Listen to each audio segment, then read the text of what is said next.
This video is going to go over the executive branch, all the stuff you need to know, plus the stuff to look out for the quiz, and to fill the worksheet out that you're supposed to do for each one of these units leading up to the quizzes. So first, executive branch, the job enforces the laws. This is your military, this is even the police department, FBI, that type of thing. They're enforcing the laws that it's established by the legislative branch, who makes the laws. Who's the chief executive? Well, that is the President of the United States, Joe Biden. Who is the vice president? It is Kamala Harris. What does the chief executive mean, or commander-in-chief mean? That means that they oversee our armed forces, again, enforcing the laws as you see fit. What can the president do to check and balance other branches? One, he can veto laws that the legislative branch, but he also nominates judges, which is a way to, check the power of the judicial branch, because he's nominating the people that can serve for life on the Supreme Court as well as other courts. How do we elect the president? It's not by a popular vote. It's by the Electoral College. And this has to do with the founders not really trusting democracy so much. So that's one of the reasons. And also, too, it's the logistics of getting people the information they need, because it took months to actually travel to D.C. to cast these votes. And three, to give slave states more power because they had lower populations. The Electoral College benefits them in the electoral points. That's the foundation of why the Electoral College is there. And now, after we get through that, let's talk about the requirements and or terms for the president. The president can serve 2 terms.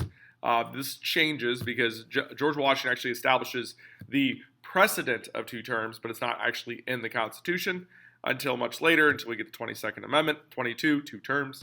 And this is counteractive to the FDR presidency, who was elected for 4 terms. So 2 terms per president.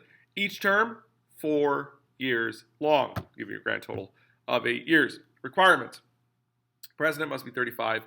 Must be a resident of the United States for 14 years. Must be a natural-born citizen. That is the requirements of the President of the United States. Remember, he's the leader of the military.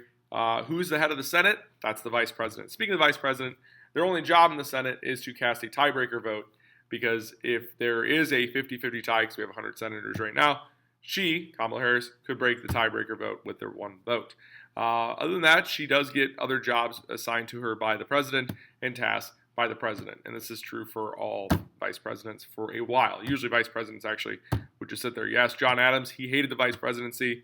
He thought it was like the most worthless job ever, because you sit there just for tiebreaker votes, but you can't talk, and he liked to talk, kind of like me. Yeah. So he has a cabinet, Secretary of State, Secretary of Commerce, Secretary of all these different things. They help him actually advise his plan and agenda during his presidency. And I keep saying his because we've only had a male president thus far. Doesn't mean we can't have a female, but thus far we've only had a male president. So yeah, the cabinet, they organize that. They also serve as a line of succession if you have a succession of people dying. So if the president dies, vice president takes over. Vice president dies, Speaker of the House takes over. Speaker of the House dies, President pro tem takes over. And then it goes down to secretary, starting with Secretary of State, all the way down to Secretary of, I'm going to say education, but I know it's not the last one. But still, there's a line of succession. Okay. Other than veto powers, he has the judicial powers. He gives a speech once a year called the State of the Union, and this is usually with both houses of Congress, as well as the Supreme Court justices in part, meeting to listen to his speech. And this is usually like to lay out his agenda and where we are as a country, where he wants us to take us, that type of thing. And it's one of those speeches where every 2 seconds people are like, well, I should say, half the people stand up and go, the other half are like, and it depends on what party's in office. So when Trump is in office, the Democrats were, and the Republicans were like, and now with Biden, I'm sure the Democrats are going to be like, and the Republicans. So it's very partisan. It's funny if it wasn't, boring. All right, the reason why, how the electoral votes, real quick, it deals with population of state, but no matter how small or big you are, you get 3. So like Wyoming, I always throw Wyoming under the bus. They have the smallest population, but they get 3 electoral points, which does take away some of the points from the bigger populated states like California, but that's just the way the system is. And that is pretty much it for the executive branch. I just went through all of it like that. But for the quiz, what you need to know is not only that information, you do need to know information about the legislative branch, because it's going to be stuff on there. You need to know about the birth of the Constitution, and you need to know about the amendments, because that stuff's going to keep coming up.